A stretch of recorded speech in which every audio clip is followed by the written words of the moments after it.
Hey, it's Matthew Cudmore's Story Behind the Stone, a show where we talk service, sacrifice, and story, connecting you with individuals changing the way the world remembers in veterans' causes and commemorations worldwide. The other day, we sat down with Jeremy Diamond, public historian, a champion for history, and CEO of the Royal Canadian Air Force Foundation. Under his leadership, the foundation is commemorating 100 years of history with the RCAF and also looking forward to the future, to the next 100 years of the RCAF. It's redefining how we engage with Canadian military history, from scholarships for future aviators to national events that honor the past.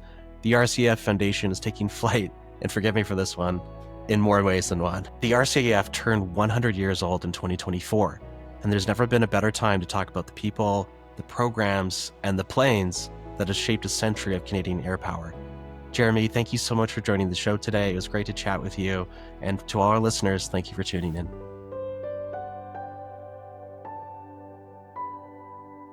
Welcome to Story Behind the Stone, where we talk service, sacrifice, and stories, connecting you to the past and the most interesting people in the field of veteran causes and commemorations.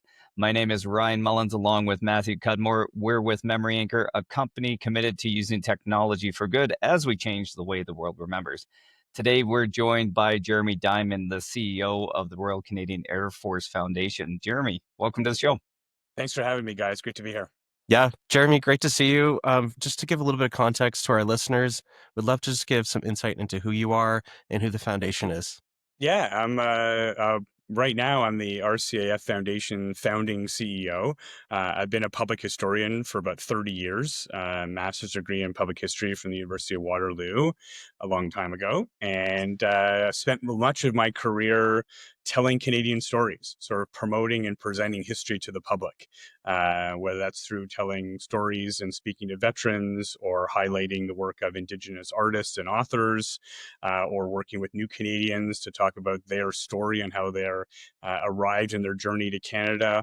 All around that idea that Canada has many stories, many diverse stories, and many voices. And I've been extremely fortunate and very lucky to not only work within organizations that have done that, but also lead those. And then in the case of the RCF Foundation, founded an organization like that. So thrilled to be here and thrilled to partner with you guys on the incredible work that you do as well. Well, that's awesome, Jeremy. And you know, I really appreciate you coming back. You actually play a significant role in our company, going back to your time with the Vimy Foundation and the project I had done years ago with the Vimy flute.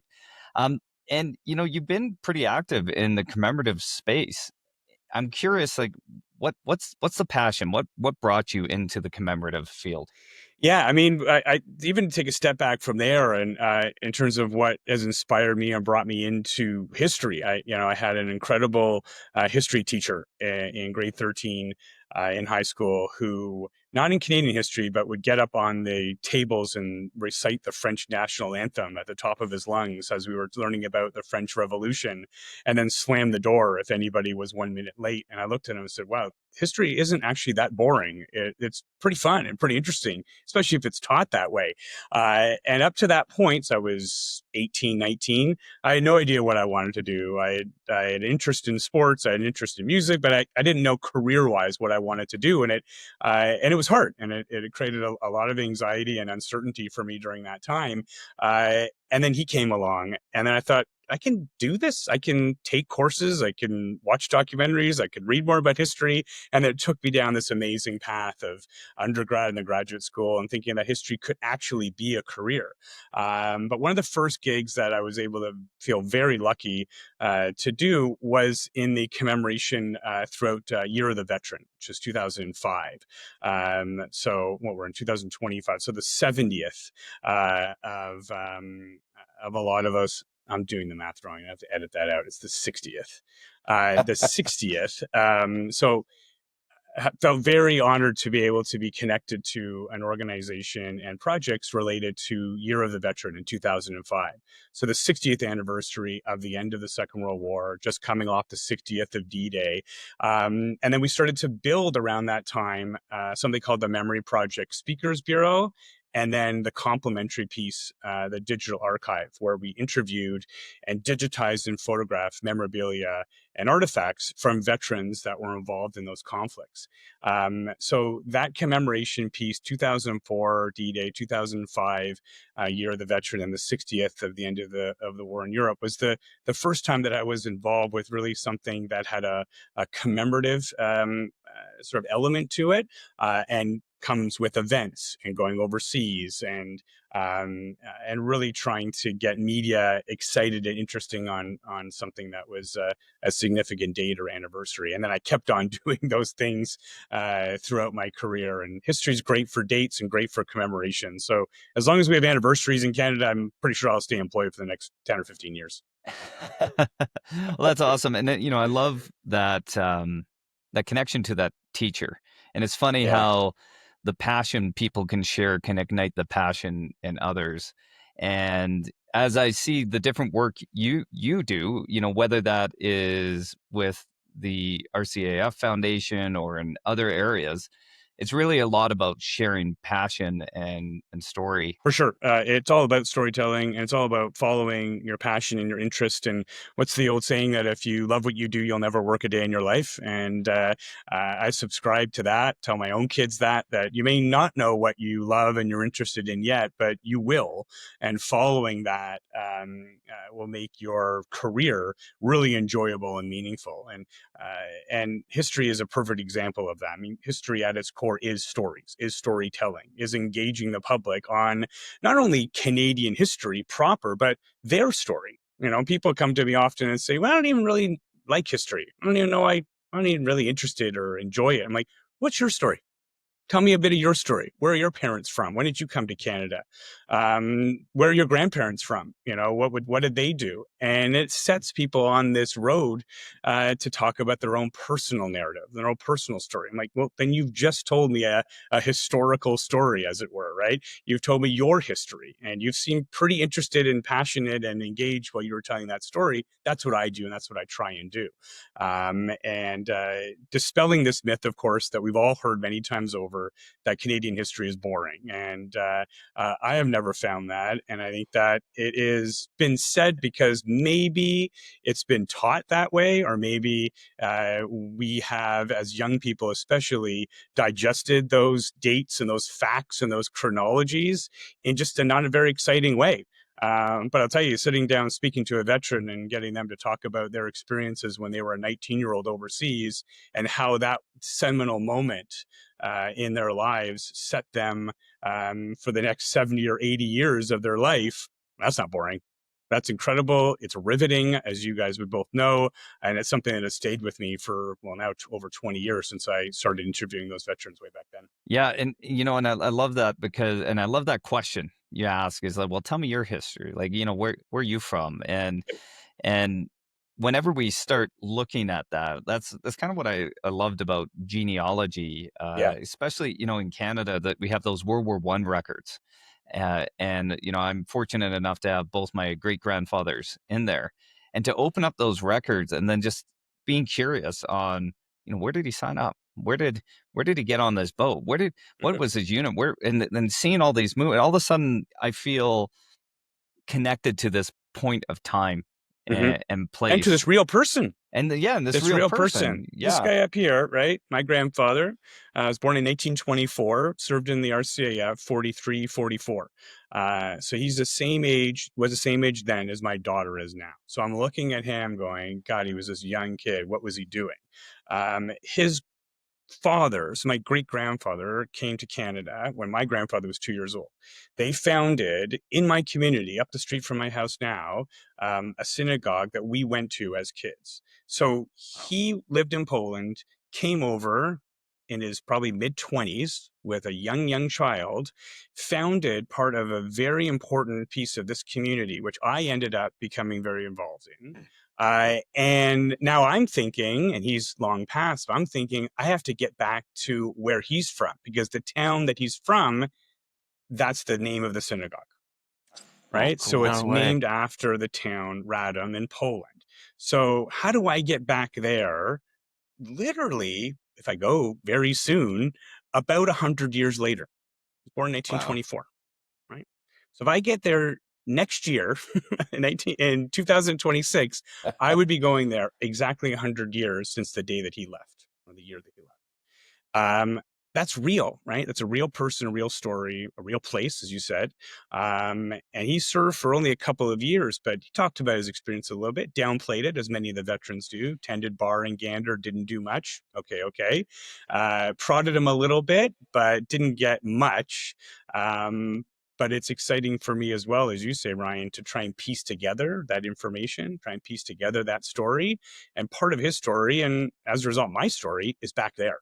And I'd love to be able to get back there for the first time, or get there for the first time, and learn a little bit about his hometown and how my family was part of that place before they moved and settled here. Yeah, you can hear again you lighting up, and that passion coming through and sharing that, and kind of hearing that story and thinking of what you're doing now. I'm kind of curious to hear a little bit about your role at the foundation and how you are continuing to spark that passion, and what are some of the activities you're doing? Yeah, thank you. And we started this foundation still pretty young. We're in year 5. Developed it during COVID in my basement in kind of just before the holidays, 2020. So these came out of conversations with the former commander of the Air Force, Mike Hood, honorary colonels, including Tom Jenkins and John Wright.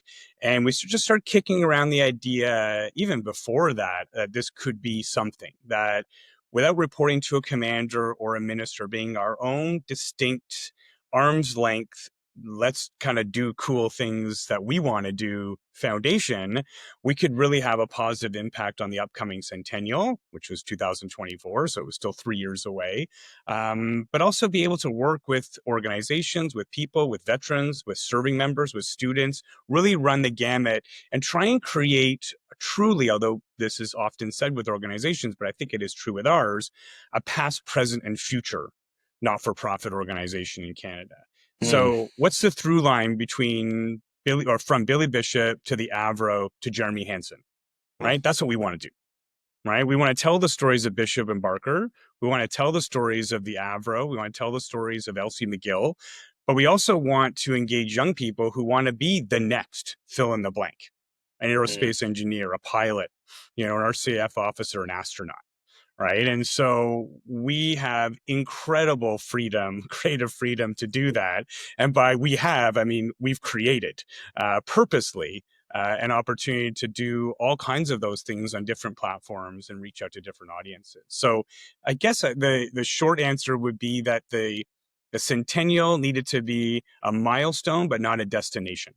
So we didn't want to say, hey, we're going to be around for 4 or 5 years, and then we celebrate commemoration, as we start talking about off the top, and then fold up shop and think of something else to do. If anything, use the centennial as a jumping off point, as a way of leveraging interest in those first 4 years to see where we're going to go for the next 20 years. And we're in year 1 of the next 20 years. So very much focused on future, while also using the origin stories of the RCF past as a way to inspire us to create great things and lasting things in the lives of people of all ages in the country. Your footprint, it spans paper to digital. Tell us a little bit about the digital piece, and what are the kids saying about the digital piece? Because we know they live there. Yeah, they do. And books are great. Books look good. For those that have a coffee table books are good. But yeah, we needed to be and wanted to be in the digital space. And I think we could do it in a traditional way. But we wanted to try and I don't know, attack these stories in different ways. So one way we're doing it is we've created a podcast series called Pathway to the Stars, so named after the book. But not just having historians on or doing sort of more traditional conversations, although that's something we have done and something that is important. But what we found that people weren't doing is taking a little bit of that immersive, old-timey radio experience storytelling. So many of these stories, of course, are from days gone by. So maybe treating the stories as if they were being told during that time. So sound effects and actors and background sort of music that sort of sets the tone, but taking stories from Pathways from the book and treating them with about a 20-minute again, sort of immersive radio experience on that platform. And so we work with professional actors and professional musicians, and we, purchase those sound effects of parachutes opening up and screeching tires on the runway and dials going on in the cockpit and all of that. And so we've told 3, 6, 8. We're about to do our 9th story, so we're almost finished our 3rd season, and talking about really, as much as we can, some of those unknown stories, some of those underrepresented stories or people from the RCAF past. So women that have made an incredible impact, those that would be considered forgotten voices, those from the LGBT community, those from people of color, and those different communities, Indigenous stories as well, to try and highlight some of the things that you may not know about the Air Force. I always go into projects and go into history, fill in the blank, whatever that ends up being, as we're just going to assume you don't know a lot about this. So very few people, as we know, are experts in this field or in any field. So why don't we take a couple of steps back and introduce this person, introduce this event, introduce this machine to you, and then we'll continue to telling the story. So by the time you're done that 20 minutes, you're entertained, you're educated, you're engaged, and hopefully you click to the next episode. And so we found some great pickup in these podcasts, and it has allowed us to continue telling those stories in traditional videos, 60 to 90-second videos, animated videos anywhere from 20 seconds to 1 minute. And then through the book, through Aviation Nation, the kids book that we've just launched, an opportunity to reach out to a younger demographic, Matt, as you say. And how do we tell the stories that are as interesting to an adult as they could also be to their grade 4 kid or grandkid? There's the same story of Willow Walker or the same story of Elsie McGill or Billy Bishop or William Barker, but let's strip it away a little bit depending on who the audience is and depending on what the platform is. And so again, back to creative freedom, we've tried it, it's had some success, and we're going to keep building it as we move on. What do you think your grandfather would think about the work you're doing today? I had a great relationship with him. I miss him terribly. He lived around the corner from me, and he'd love it. He would have a lot of time for it. My grandfather served and then he came back, and he was a taxi cab driver for 50 years in Toronto. So he was very good at listening. He was very good listening to people. He was very good listening to the radio, to the ball game, to people's stories. Sat in a big rocking chair, reclining chair at home. So he was a born listener. Had a great manner about him, very calm, very patient. He would love it. He would absolutely love it. And I think he would give me some ideas too. And I'm sad that he's not here to be able to hear this and read this, because he'd say, I met a guy, he did this. You should tell his story, something like he would say that. He would be a good, a free, very good volunteer content creator for us, I think. If he was alive, he'd love it. He would love it. So I do often think about him, and his picture sits there whenever I'm on, video calls or talking about what I do. And he definitely inspires me to this day. You're talking a little bit about going back to, it was Radom? Yeah, Radom, Radom. Yeah. Have you been back to Gander by any chance? I haven't. I tried to get there through the as we're playing the book launches. So for Pathways, I'm going to get there for Aviation Nation. And the plan is to try and get there in this fall, and try and trace steps and see where he was. But just even if I can't put all the pieces together, just being surrounded by the same landmarks and ground and sort of environment and atmosphere that he will be a lot of fun. So yeah, I got to get there. One of the only places I haven't been in Canada. So I definitely have to get there. I can just imagine you finding a way to sidle up to that bar. Yes, if it's still there. Absolutely. Got to find that. You'll find a way. Yeah. Well, I love the idea. I can see your grandfather definitely driving his cab around, listening to the podcast and being fully immersed into that. Yeah. And Yeah, it's a beautiful image. I just kind of curious, like as you think of combining this medium of technology and the work you do, at the end of the day, if you have like a young adult, young teenager, Mhm, what are you mhm. hoping they connect to? What do you hope that they leave with? Yeah, I think that, much of my experiences around history have been the connection that I've made personally. And then I hope, my kids or other, teenagers or young adults make the connection to the fact that these are real people. We call them heroes, which many veterans that I've interviewed and talked to do not like that word. They don't like being called hero. I just did what I was told and I did what was expected, and anybody else would do it. That was the refrain that would come a lot. I'm sure you guys have heard that a lot as well. Hmm. These are regular people that did extraordinary things, and especially talking about young women who were not welcomed in the same way, who had different challenges, um, and still not only persevered but excelled in whatever area that they chose to do. And so I think we need to celebrate achievement. I think we need to celebrate the incredible legacy and inspiring legacy that they've left. But they're just regular folks, and that's what they would say as well. And I think by approaching it that way, you look at yourself going, I think I can do that as well. I feel like I have that skill set, or I have that passion or interest. And I've never seen somebody until I've heard their story, her story, his story, their story. I think I'm going to give that a shot. I'm going to try that. And that's how they were interested and inspired to do what they wanted to do. We run a scholarship program, and so many of the young people that come to us write us an essay or record a video talking about who's inspired them, what's inspired them. And often it's reading a story of a person or listening to a story about a person who's done extraordinary things, and that's inspired them to try and, chase their goals and their dreams. And so it can sometimes be sparked or start from a short podcast or a little excerpt on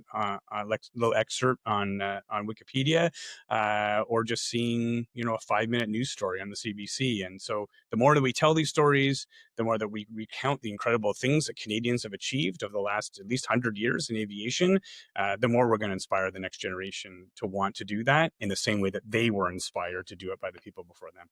As you're talking about that, like the importance of some of these youth programs is phenomenal. We had a guest on recently, and it's escaping my mind just at the moment. But she started and did was a VIMI guide, and then went on to a Yeah. career in casualty identification, and like and just like you sitting in that classroom. And I love there's a quote I love. It's just like to hold an inner passion, an inner flame that burns so brightly it ignites the passion of all those around. And, I think when you're highlighting those stories of those individuals and you're involving youth into that, it's a humbling and eye-opening experience. And yeah. It's our responsibility, to be honest. I mean, every Remembrance Day I host an MC Remembrance Day in Toronto at where William Barker, the First World War ace, is interred and commemorated there. I say the same thing at the end of that ceremony, that we made a promise at the end of the First World War to never forget. And we owe it to that generation and then every subsequent generation to keep these stories alive. When I was at the DeMe Institute in 2007, our organization created an initiative to encourage the government of Canada at the time to offer a state funeral to the last veteran of the First World War. At the time, there were 3. And of course, there ended up being 1. And just before he passed, a colleague of mine drove. We flew out to Vancouver for an event, and then we drove to his house in the U.S. So he was born around Kingston. He became a U.S. citizen, served in the First World War for Canada, did not see combat because he was just about to get out into the mud when the war ended in 1918. Moved to Spokane, Washington, and ended up serving in the U.S. Army and during peacetime, and lived there for the rest of his days, which was, I guess, another like 95 years or 91 years or whatever. Anyway, we spent the day with him in Spokane, Washington, and we went out for lunch with him. He was 106 106 or something at the time, Wow. 107. I think he was born in 1900 and we saw him in 2007. So he was 107. And we spoke to him about his life, and he remembered every moment of training, of being raised in Kingston, moving to the U.S., serving in the U.S. Army. He had an amazing, not a recollection of his life in details, but a love for Canada, even though he hadn't been back and had not been, involved in Canada for many years. Anyway, we talked to him for quite a while about his life and about how he's lived so long and what his habits were and what he remembers and his kids and whatever. And he died, I think, about 6 months later. And his family was offered by the Minister of Veterans Affairs, because of our campaign. We got 100,000 signatures in support of this. And they turned it down, which was going to happen potentially. But the media attention around the saying goodbye to this generation, he was literally the last guy, was really the point of this campaign, to highlight this incredible generation that we've completely lost, and him being kind of the standard bearer or the spokesperson in his last number of months, about service and about Canada, even though he had said goodbye to Canada many years ago. And we were extremely fortunate to be able to sit there and have chocolate cake and went out for French fries. I'm like, this is what you do at 107? It's chocolate cake and French fries. So I got the secret now. And he taught us a lot about his life and his life about service and volunteer and what it meant to him, and how what he called this defining moment of his life, and how he was extremely lucky to not die as an 18-year-old and be able to live another 90 years. And we drove away thinking, like, he's not going to be around much longer. I mean, he's 107. And it was one of the things that has still stuck with me about, again, the importance of commemoration, the importance of fulfilling that promise of keeping these stories alive and keeping these young men at that point, and young men and women in your thoughts as you continue to tell these stories and find a new way of getting young people excited about what we do. So I often think of him. John Babcock was his name, and he's a great guy. There are tons of young people that don't even realize how interesting and inspiring these stories will eventually be to them. And so giving them a little taste is, I think, our responsibility. It's part of what we promised, to keep the memory alive of those that served. And we need to continue to do that. I was at an event today, earlier today, a book festival, 4,000 grades 4 to 6 students. Now, I'm not saying all of them were interested in aviation or interested in history. They were there, day off school, but it was around reading. It was around storytelling. It was around art, music, drawing, how the arts and storytelling can inspire. Most of them are about, say, 10, 11 years old, 4,000 of them, this big field. So I got to talk to some of them and be able to ask them, like, especially the ones that came up to the booth, took the book, looked around the book and different illustrations. Some of them bought the book. I guess their parents gave them some money to go to this thing. And the point is that it was great to walk around and feel the energy of thousands of kids coming out and wanting to learn things that are in books and on a board and from a mouth of a person. There was very little digital there. There were screens. There was music in the background. There were concerts that were going to happen after I left, but it wasn't walking around with an iPad. It wasn't walking around that. So it was a good balance between where they're learning things through their phone and through their iPad and through digital and their screens, with the actual, hey, I'm with a bunch of people beside me and we're walking and collecting things and reading them to each other as they're sitting in the field with their legs crossed. Like, it was almost like throwback in a way. And these kids were pumped, right? They were so excited to be there. You get free stuff, you meet people. And especially if kids are interested in animators or in artists or specific books or stories, those people were there today. So you meet your favorite artist, you meet your favorite author. I have that book. Can you sign it? Like, it was amazing, right? So people are going to walk away from that with this incredible feeling of, I can maybe do this one day in my life. And it's because of the person that I met here at this event. So so little bits and pieces of that keep me going and keep me inspired, and it is all about making sure that what we leave for the younger generation, it's our part of our responsibility, and again, what we promised 100 years ago. Yeah, even as you're talking, it's just getting me thinking of this constant. It's like this balance, really, when we think of commemoration and engagement is the digital form. Like, obviously, Matt and I have a digital bias. We created an app but it's not designed to take from the experience. It's actually designed to get Yep. people into the physical experience. Yeah, Like, we well said. want people to get into these cemeteries. We want people to engage with headstones and bring that story. But it's not to take away, it's to add. And Enhance. Yep. and and I'm hearing as you're talking, it's just this really cool balance between the digital, the physical, and the storytelling that your foundation is creating. And as you look out into that future, because you're very future focused, Mhm. which I like, is what is the future looking like then?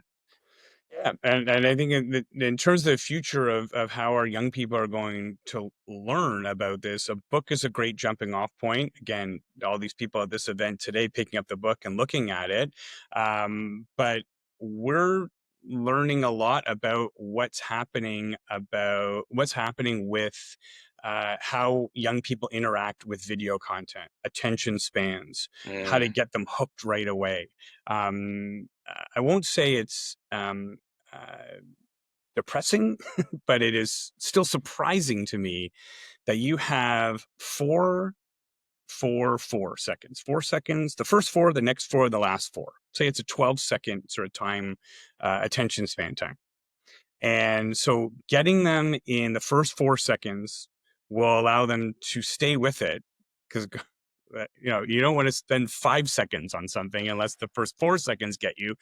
But we've now morphed our storytelling on video and digital to put the sort of like hit the punchline, as it were, up front. So this is what this incredible person did. This is what this incredible machine does. This was this amazing achievement that Canadians have done in our history in aviation and the Air Force. But we're not going to wait to the end to tell you. We're going to tell you up front in the first 4 minutes in the title slide with even the title. So it's even in the first second or half a second that you're watching.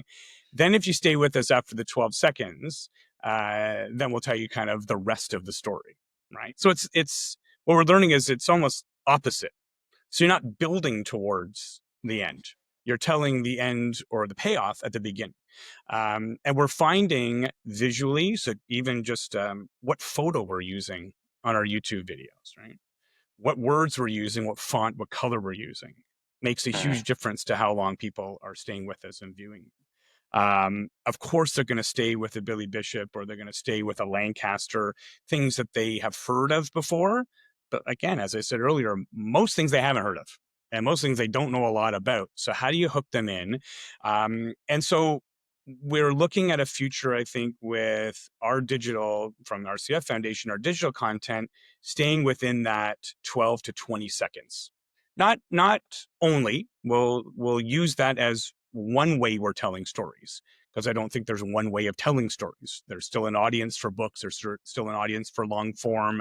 How many people went to see, Top Gun because they're excited and inspired by planes and fighter pilots, and you can't obviously tell a story like that in 20 seconds. But there are moments in aviation history and in Air Force history that you can distill down to 20 seconds and then give at the end. For more of the story, click here. For more of the story, visit here. For more of the story, find this book, find this link, or whatever. But trying to again move up that story to the front has proven to be successful for us, and we've just recognized that in the last few months. And again, being an organization that can try things and have creative freedom, we can kind of say, let's do 10, 20-second videos and see how they do. And let's do 10, 60-second videos and see how they do. And let's change the photos back and forth and change the font back and forth. So we're kind of trial and erroring it a little bit, but it's kind of fun to see the response and the reaction from people as we're doing it. Yeah, we need to go to school off of that, Matt. And that's actually, and that's one of the reasons I like this podcast is because a lot of people in the commemorative space are watching it, and this is a great way to learn about Mhm. how to grab some of that commemorative material to grab the attention and engage people. Because it's just as you're talking, I'm just like, yeah, that that 4 second 4, 4, and 4, it makes a lot of sense. You know, Yeah, where our kids are looking at reels, they look at shorts, reels you very know? short, way Yeah, short, even 4 seconds. You're yeah. scrolling through, It's and just again, not to boom, sound like boom. three old guys, but Yep. you're scrolling through, and I see what my kids are on. I hear what they're on. Um, 4 seconds is a long time, but you can tell. You can start to tell a story in 4 seconds, and Mm. if their brain of a younger person, there can be argument of whether they're even processing it, but if they're starting to be conditioned to process things in short bursts, let's work with that. Let's Yeah. tell the story of Sid Burroughs, who's an Air Force pilot who, as he was flying his plane, a bird hit the windshield and went right into his eye. His eye was bleeding. He eventually lost his eye, lost the sight right away, and then lost his eye and landed the plane. Uh, His nickname became Cyclops. of course. That I probably told that story in less than 20 seconds, right? Well, He and has an incredible story, but whenever I see him, he's in his 90s now, he always tells that story. And he's been telling that's it for like 65 years, right? right. So we did an animated short on that story. He could tell a story in 20 seconds, Well, I right? love it. And it's fascinating. And he loves it, right? Yeah, And but so you a lot of them will. captured So me in that yeah, story. Now I'm going to right, remember Cyclops, and then right. and but that's the thing is, even if we get into the neuroscience, which is actually really interesting, I but agree. how our brain filters information is going to filter it based off of emotion first. And so if you Mhm. can invoke an emotion in the first 4 seconds, if you can like that that image of flying a plane and then Right, smashing that scare, right. and then like the bravery and the control to land it, like there's all this Hmm. emotion that's Hmm. captured in that moment. And that's really, For sure. the heart, I think, of storytelling, and the heart of engagement is connection, an emotional connection. Hmm. And I love it to hear as you're doing your work, as you're kind of learning to master this art of invoking emotion in people, and then the connection and the information comes after. But think about the emotion that's tied to flight, to Mm. exploration, to discovery, to space, to jumping out of a plane and pulling the cord on your parachute, on search and rescue to save somebody that's drowning in the ocean and pull them up in a helicopter to safety. I mean, man, this stuff is built in to the story of Yeah. aviation. We don't have to look very far. We had a lot of stories on the cutting room floor of these books, right? Because this theme or subject, let's call it, lends itself to stories that like kick ass, right? Like Yeah, yeah. these people are incredible. These people save lives. They make a huge difference. They are brave. They take chances.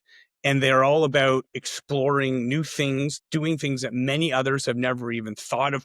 Like, right? It's built into that. You meet a fighter pilot, and meet somebody who jumps out of planes. Uh, you sit there and you don't say a lot, right? You just let them talk and you listen. And so I'd say the content is pretty easy.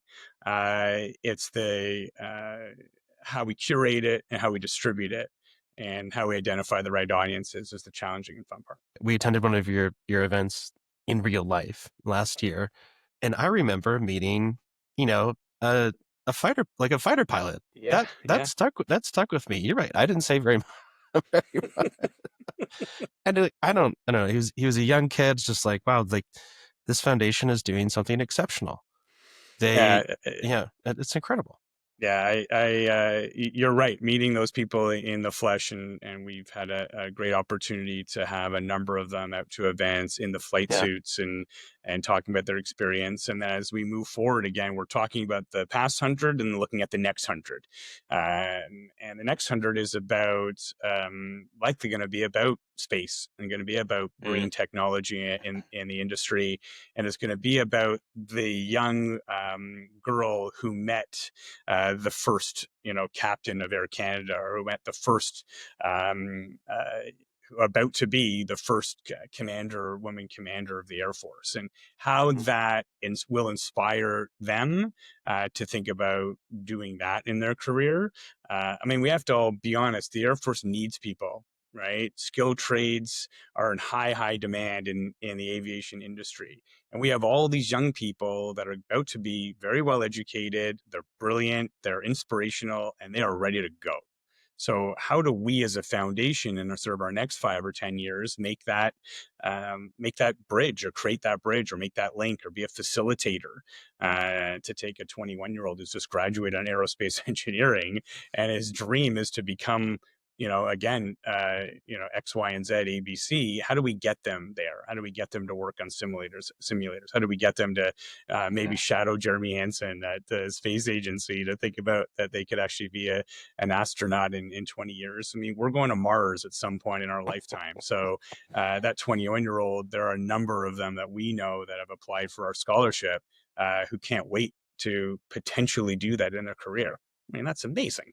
Right. And so any way that we can help in a small way, that is, again, a huge part of our mandate, and one of the reasons that we exist as an organization. Jeremy, we could chat with you all day about this stuff. We're going to have to fill another podcast Anytime. with all the stuff you're doing. But in that context is, what would you like to share with the audience about what's next, or any events that you have coming? Yeah, so we just launched the book, first launch of Aviation Nation. So Aviation Nation is geared towards grade 4 to grade 8. It has 65 stories of people, events, and machines in the history of the Air Force and aviation in Canada. So it is a truly unique book. It has one-of-a-kind illustrations for every one of the 65 stories. We are working it through the system in terms of getting it into every library and every school board in Canada, every public library in Canada as well. And then we have been working with Wilfrid Laurier University in Waterloo, Ontario, through their Faculty of Education, to create free learning tools that are connected to, I think, 7 or 8 different curricula in grade 4 to grade 8. So science and math and phys ed and music. And then so you're looking at the learning tools, you're pairing it with a couple of stories in the book, and then you'll be able to help create different presentations and projects in the classroom. So we're going to do a set of launch events through the spring, summer. We're excited to be able to do an event with Lieutenant Governor of Ontario towards the end of June with young people. We'll be out in Halifax at a number of events as well. And then in the shorter term, we're very excited to announce our new scholarship recipients, or 2025 scholarship recipients. So these are young people in post-secondary institutions studying in a STEM program with plans to go into aviation or aerospace. So we're expecting about 300 submissions.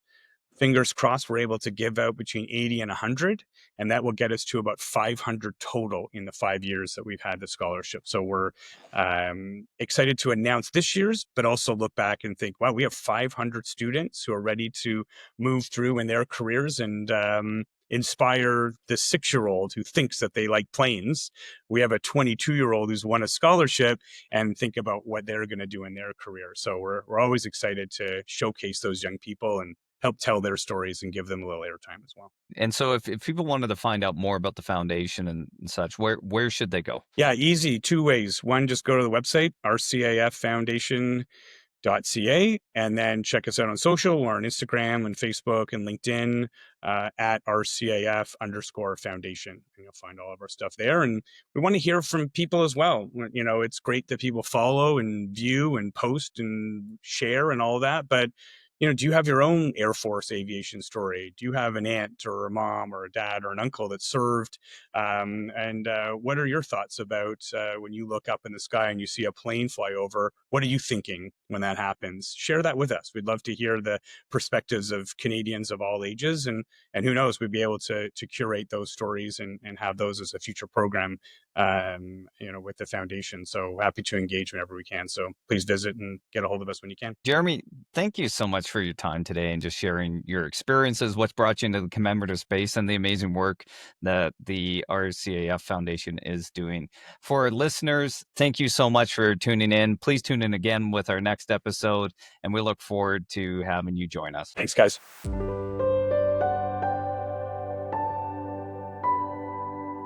Thanks so much for tuning in. Story Behind the Stone is available on Apple Podcasts, on Spotify, and on the Reach Across America radio network, on iHeartRadio, Audacity, and TuneIn. Just search for Wreath.